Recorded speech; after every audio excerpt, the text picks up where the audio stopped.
Hi everyone, thanks for joining me here in my kitchen. I recently killed off the last of my frozen pot stickers that I had made previously, and so it's time to replenish my stock. I like to make a big batch of pot stickers and keep them in my freezer, so whenever I'm having a craving, I can just cook them up and enjoy. If you're unfamiliar, a pot sticker is a Chinese dumpling.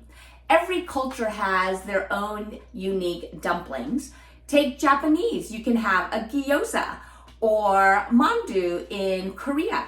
So these Chinese dumplings are great because they can just be boiled, they can be steamed, or my favorite way to cook them is to do a little sear in a pan, and then I cover them and steam them with a little bit of water. And then you get the chewy top of the wrapper filled with lots of pork and shrimp and vegetables. And then the bottom gets a nice crispy crust. So come eat with me, Lori Ann Lee, as we make pot stickers. I've made lots of variations of these pot stickers. For today, we're going to use Dough Recipe by June C. And I'm using ingredients that I happen to have had at home already. For this dough, which I really like the feel of and the ease of use of this dough, we're actually going to use all-purpose flour. So we're going to use 224 grams of all-purpose flour. That's approximately 1 3/4 cup. We're going to use 27 grams of cornstarch. So that is about 3 tablespoons. And we're going to use half a teaspoon of salt, 1/3 cup of boiling water, and 2 tablespoons or a little more of room temperature water, depending on how much moisture we need to bring the dough together. Simple ingredients for the dough. For the filling, each time I've made it, I've used slight variations depending on the vegetables I happen to have. But today, we're going to use 6 ounces of ground pork. I have 6 ounces of chopped raw shrimp. I have 1 cup of Chinese chives that I've sliced into bite-sized pieces. They look kind of like green onions. If you'd like to learn more about Chinese chives, check out the pan-fried shrimp and chive dumplings that I made recently. I have 1.5 cups of Napa cabbage. This is Napa cabbage. I would say you can get it at any Asian market, but I've seen it at pretty much every regular supermarket as well, like Safeway and Lucky, Albertsons, whatever. This is a pretty big one. I ended up using 3 of the large leaves. I cut each one in half lengthwise, and then I just sliced them perpendicular. So I got these little shreds of Napa cabbage. Think of chopping it like you would for coleslaw. I chopped up 4 rehydrated shiitake mushrooms. Definitely, I would recommend using the dried shiitake mushrooms and rehydrating them. These will have a lot more flavor than if you buy shiitake mushrooms fresh. I have a bunch of finely minced ginger and finely minced garlic. I would say this is about a tablespoon of each. Those would be the ingredients for our filling. And then as far as seasoning for the filling, we're going to use half a teaspoon of white pepper, half a teaspoon of freshly ground black pepper, 3 tablespoons of soy sauce, 1 teaspoon of granulated sugar, and we'll use about 2 tablespoons of toasted sesame oil. And then for a dipping sauce, we're going to use some more finely slivered ginger root, and I'll show you how to cut that. We will need a 1/4 teaspoon of sugar, 3 tablespoons of Chinese black vinegar, 1 tablespoon of soy sauce, 2 teaspoons of sesame oil, and a little chili oil. Even though I'm a wimp when it comes to spices, I will use a little teeny tiny, maybe half a teaspoon of chili oil. As far as special kitchen toys and equipment, I will be using my rolling pin. The reason I bought this style of rolling pin is because I wanted to have it to make dumpling wrappers. What I wanted to point out to you is that it doesn't have a skinny and then a fat portion. It doesn't have any handles. It's just a rod that I can use to roll out my dumpling dough. This is the rolling pin I bought specifically so that I can roll out dumpling wrappers. But then, because it's so awesome, I use it for rolling out everything else as well. So today I'm going to show you how to use that. I will also use my bench scraper to help me scrape off my counter.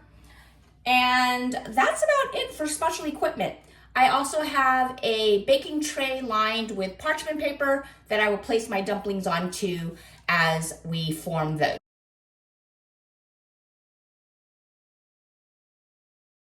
I wanted to show you what I've done with my ginger. So I always purchase as big of a piece of ginger as I can. And I use a teaspoon to scrape down the brown off of the ginger. And for storage, I'm wrapping the exposed edge with plastic wrap. And then I am putting that back in the refrigerator. I made super thin slices of ginger. You can see that that is very thin. And I ended up slicing off about 10 of these super fine, super thin slices of ginger. So now I'm lining up approximately 5 of them, and I'm holding my knife and I'm making very fine slices from my paper thin wafers. So now I have all of these matchsticks of thinly sliced ginger, and I'm going to turn them sideways so that now they are running horizontally with my cutting board. And I am going to follow the same process so that now I have finely minced ginger. So you can see that that is finely minced ginger. And I add that to my little ramekin. That was the knife work I wanted to show you. I placed my 1.5 cups of shredded Napa cabbage into a small bowl. And I'm going to take 1 teaspoon of kosher salt. And I'm just gonna sprinkle that over the cabbage. And actually I'm gonna give this a little stir. We do not want all of the inherent moisture that is in this Napa cabbage because we don't want our dumpling filling to be soggy. Into this bowl, I just threw in our 6 ounces of ground pork. I am adding in a heaping tablespoon of garlic and heaping tablespoon of ginger. I have half a teaspoon of black pepper, half a teaspoon of white pepper. We need 1 teaspoon of sugar and 3 tablespoons of soy sauce. 1, 2, 3. All right, so now I'm just gonna give those a good stir. I started with a basic recipe that I found online, and I adjusted to suit my taste, which always includes more garlic and ginger than our recipe calls for. All right, it might be hard to see in the video, but there is a small pool of water at the bottom of this bowl. The leaves have started to wilt. That's from the salt drawing out the moisture. I'm going to actually use some paper towels to help me drain and to help me squeeze out the water that is in these leaves. If you wanted to use a clean tea towel, dish towel, you could do that. I'm just gonna use some paper towels so that you can see how much liquid is weeping now out of this Napa cabbage. These paper towels are now completely soaked through, which is good. We want the water to be in the paper towel, not into our filling. Look at those 2 paper towels are completely drenched. We want the towels to soak up all of the moisture because we want the crunch from the cabbage but not the liquid from the water. I can feel water exuding from this cabbage. So now I'm going to add into mixture, and I'm adding in the 6 ounces of chopped up shrimp, those 4 shiitake mushrooms, and the 1 cup of Chinese chives. Now, if you don't like the garlicky Chinese chives, don't put them in. I always joke that I don't order things at restaurants that have a bunch of filler, meaning like dumplings that have a bunch of cabbage. But because I am controlling it, I know that I want a little bit of filler for these pot stickers. Having some Chinese chives and Napa cabbage will not only add flavor, it'll help add some crunch. Now I'm going to add in the 2 tablespoons of sesame oil. So now I'm going to cover this and place it in the refrigerator to chill out. I forgot there was one other kitchen toy that I will be using, and that's my digital scale. So I'm turning it on. I'm going to place my bowl on it, and I'm going to hit tare, T-A-R-E, and that will balance it out. So now my scale says 0. 224 grams. And the next thing I want to add in is 27 grams of cornstarch. So I'm going to actually hit tare so that my scale now says 0, even though there's a bowl and the all-purpose flour. So I'm at 0, and I want 27 grams. So I'm placing it all in one spot in my bowl so that if I go over, it'll be easy for me to pick it out. Woo! Check me out. I hit 27 grams exactly. And now I just need a half teaspoon of salt. My half teaspoon is in the sink. So I'm using 1/4 plus 1/4 is 1/2 teaspoon. I'm going to say thank you, scale. I'm using just a little whisk to combine these. I just placed my Pyrex measuring cup onto my digital scale. I hit tare to make it 0 out. And now I'm going to take some boiling water off of the stove and measure 80 grams, which should be approximately half a cup. All right, hot water off the stove, 85. So let me take a little scoop out. Okay, 80 grams of boiling water. I'm going to now say thank you to my scale, set that aside.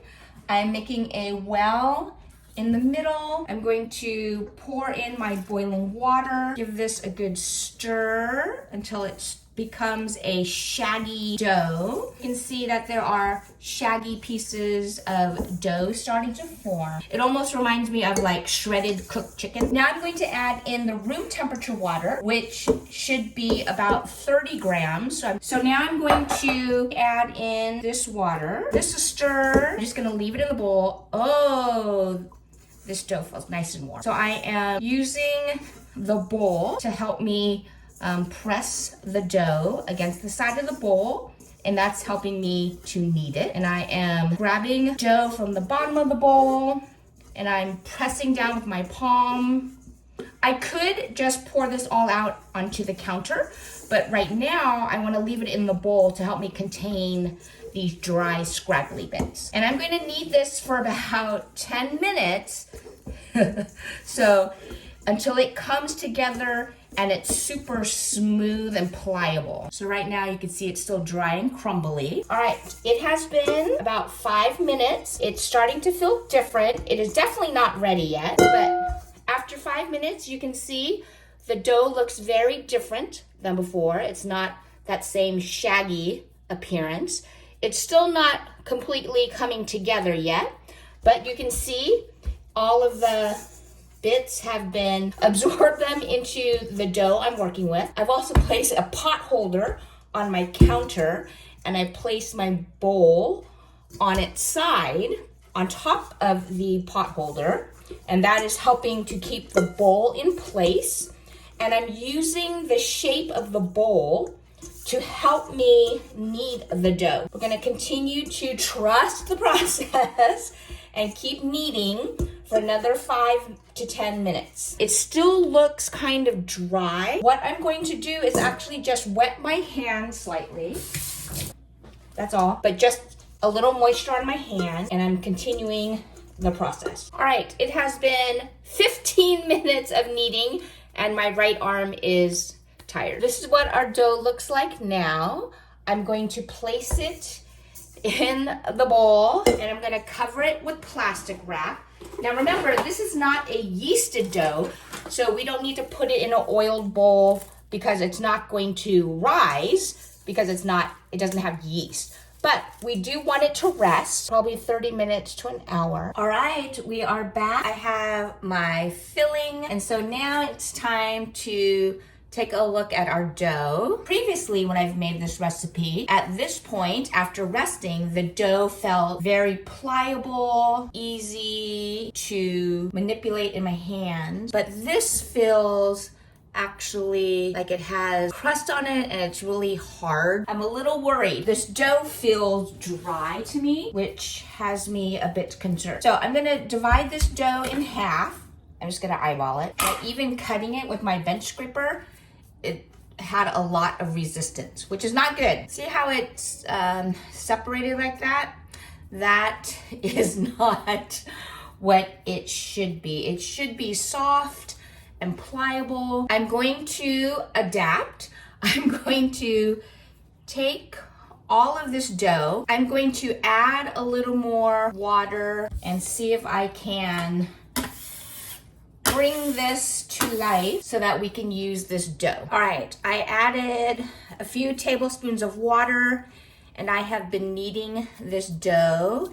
Now it feels more pliable and it feels much better. So hopefully I have been able to revive this dough with more water and kneading. So now I'm going to cover it with plastic wrap, let it rest. It has been a half an hour since I tried adding more water and the dough feels good.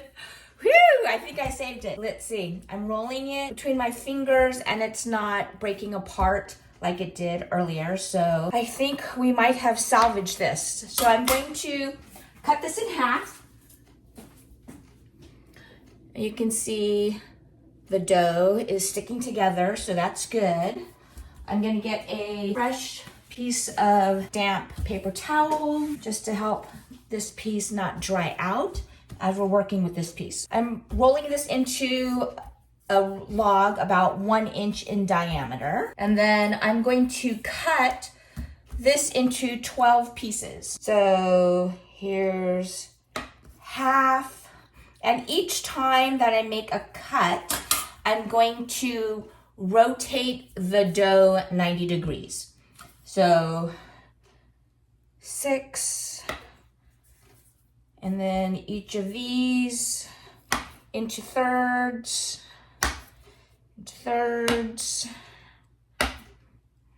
half, rotate, cut into thirds, rotate, cut into thirds. So now I have these 12 pieces and I'm going to just flatten them with the palm of my hand so that I'm making little discs, and that will just help me as I'm rolling them out to get them started. I have a very lightly floured surface. So this is a flat rolling pin. I have this rolling pin so that the end of the rolling pin is midway with my body. I'm going to use my right hand, which is my dominant hand. So that's gonna be my motion, straight back and forth. And I'm going to hold this wrapper with my left hand and I am rotating it with my left hand, with my right hand just going back and forth. So I'm rotating this wrapper 90 degrees each time, but I'm trying to keep my right hand going straight back and forth. So now I have a dumpling wrapper. And what I'm trying to do is keep the very center a little bit thicker than the outside edges, because when I fill it and pleat it, the middle will be stronger. I'm using my right hand to go straight back and forth, and I am turning the wrapper with my left hand 90 degrees. And what I'm trying to do is I'm going back and forth, but trying to leave the middle untouched so that the middle is strong and thicker than the outside edges. And now this has a diameter of 4 inches. Ta-da! There's my dumpling wrapper. See how easy it is to wrap that? To roll it. All right, trying a different angle. So here's my right hand on the rolling pin. I'm just pushing it away from me and pulling it back. So that's going straight back and forth. The end of the rolling pin is lined up with the middle of my torso. So I am rolling, turning, roll, turn, roll, turn, roll, turn. And I'm just repeating that. And it's sticking a little bit, so I'm going to brush over a little bit of that flour. Roll, turn, roll, turn, roll, turn. And so each time I'm rolling, I am really only using this much of the rolling pin onto my wrapper.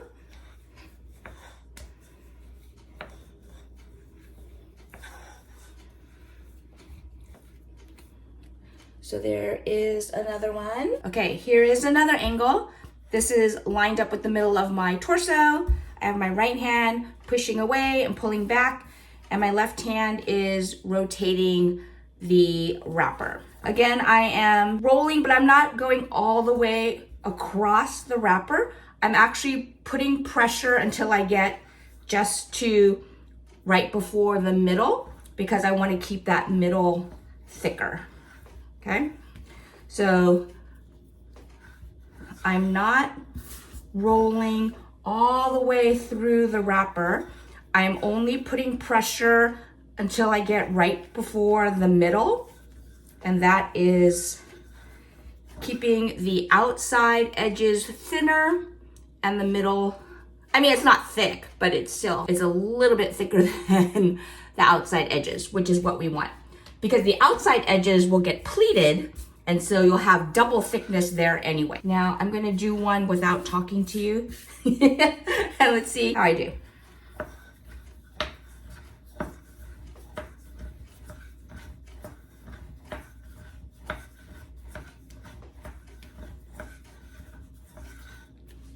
Okay, pretty good. If you've ever gone to Din Tai Fung and you see the workers, they are super fast. I am not a professional. I am someone at home just trying this on my own, but I have been very successful with this dough recipe. Tonight's example, notwithstanding, wow, that dough is really dry. I'm glad adding a little bit of water helped to bring that back to life. All right, it is time for filling the wrappers. So I have a wrapper, I'm taking a tablespoon and I'm bringing it up to touch the edge furthest away from me. So it's like a taco. I'm pinching it together and I'm using my thumb and my pointer finger to pull the dough over to make a pleat. And I'm doing that 3 times. Then I'm shifting the dumpling to my right hand and I'm pulling some of the dough over to make pleats. And then I'm just squeezing the dough together with my fingers so that I have a nice pleated dumpling. And I am sitting this on my parchment lined baking sheet. And now I'm just going to keep repeating. I'm taking a tablespoon of filling, placing it in the middle. Okay. Folding it up to pinch to seal the top. And I'm pulling from the front. So this is the front and then there's a back, right? That's symmetrical. So I'm taking from the front, folding it upon itself to make pleats, shoving that in there.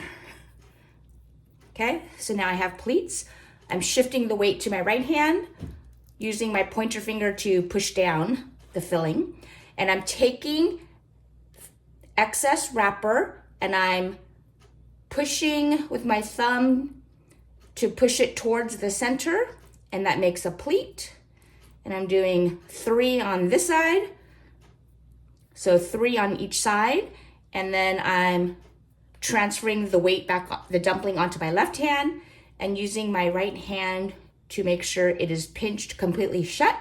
And I'm also flattening it so that the dumpling sits up nicely like a pot sticker. So on the inside, you don't see any pleats, but on the outside, you can see that they each have 3 on the right side of the middle and 3 on the left side of the middle. You don't want to overstuff. You still want to be generous with your filling. All right, so see right now, it looks almost symmetrical, and we don't want symmetrical, but that's okay. I want to get the pleats first. So 1, 2, 3. Now I can push it flat so the bottom is flat, because we're going to want that flat edge to sit in the pan to give us a nice golden brown surface. But as I'm pinching this, I am also making this part, it's kind of like a little chair, a little bench. Like you could sit here and dangle your feet over the edge. That's the shape we want. Okay, trying a different angle to make sure you can see exactly what I'm doing. I'm taking the edge closest to me to the edge furthest from me, so it's like a little taco. And I am folding the dough over itself to make these pleats. Uh-oh, we got a hole, but that's okay. And now I'm pushing this part back. Piece of Napa coming out, so that I can shape this the way it should be. Because I have this little hole, I'm gonna try and just pinch it together to seal it. Like a self-sealing.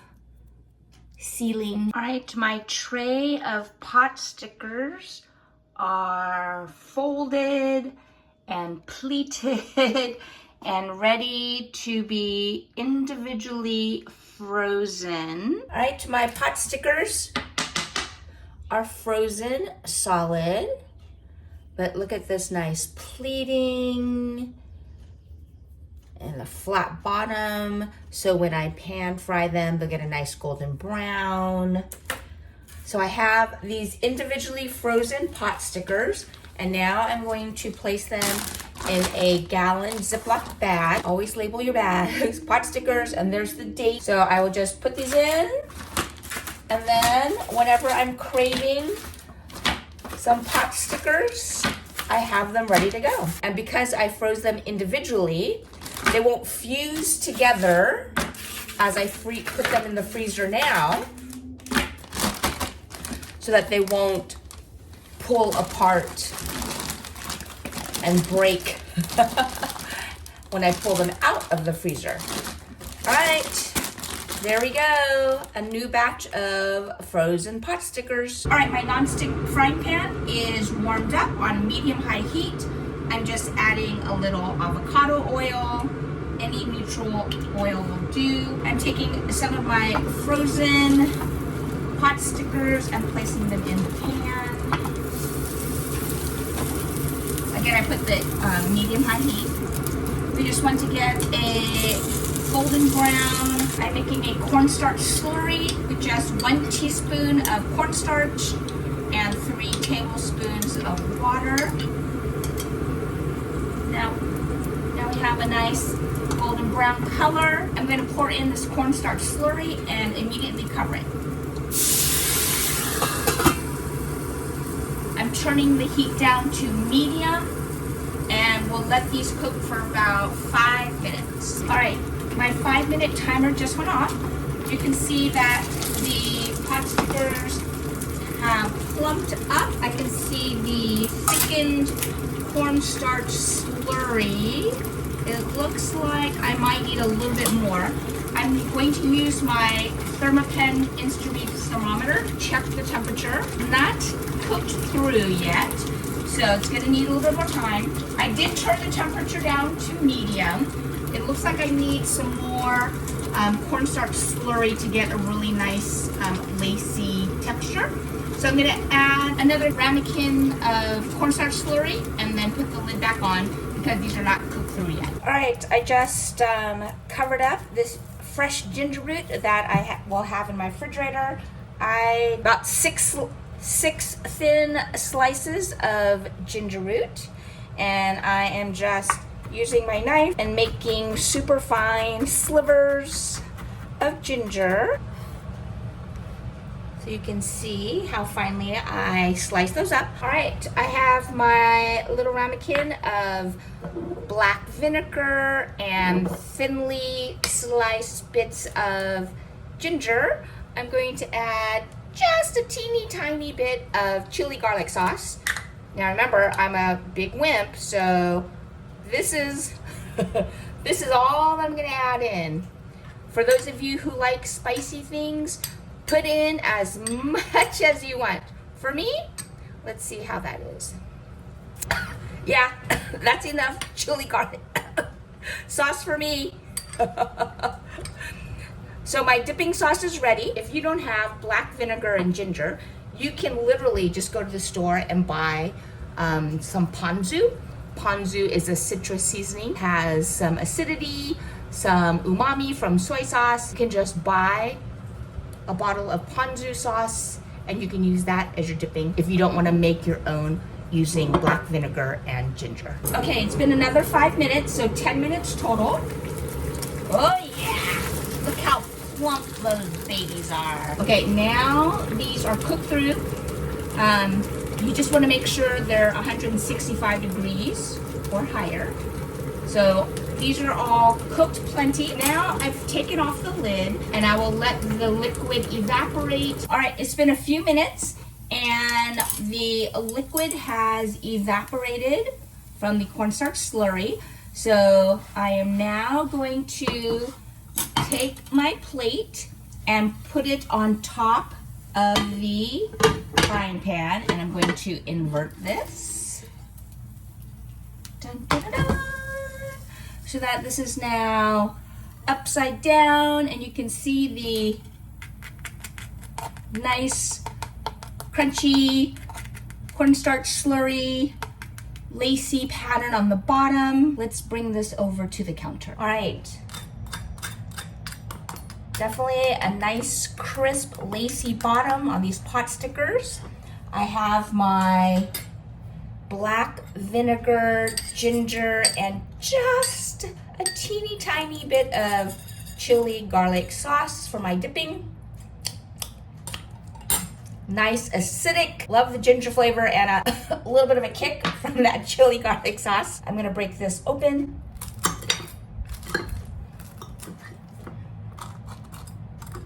And you can see, so we have a nice crisp bottom and this homemade wrapper. Oops, this bite didn't get much filling, but let me dip and taste it. Man, I love this wrapper recipe. It has such a nice chew.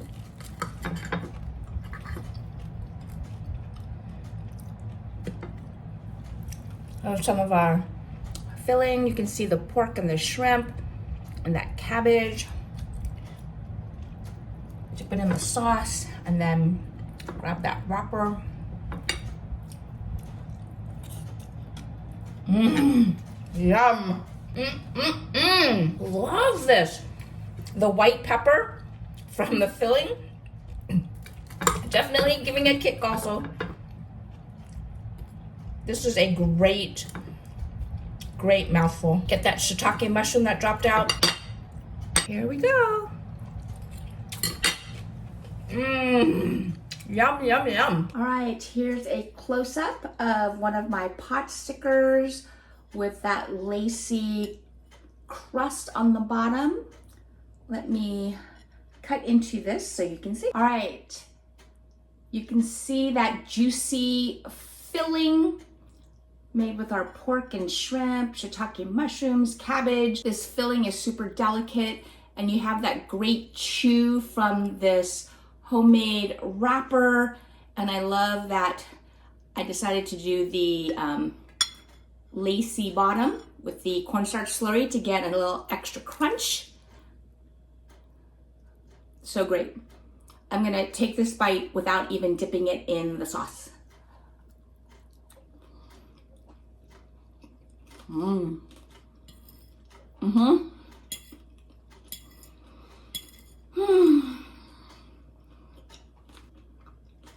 It's so good. It's so good. That's the white pepper. The white pepper definitely has a kick for me. I love that the filling isn't like some hard meatball. It's nice and delicate, has the great vegetables and the proteins.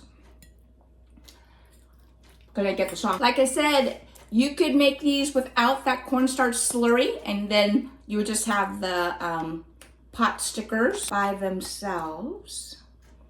but that cornstarch slurry does make a fun, light, crisp bottom. Great crunch, great chew, nice acidity from the sauce. Gotta love fresh ginger. Here we go. Let's pick that one up. Okay, one more bite.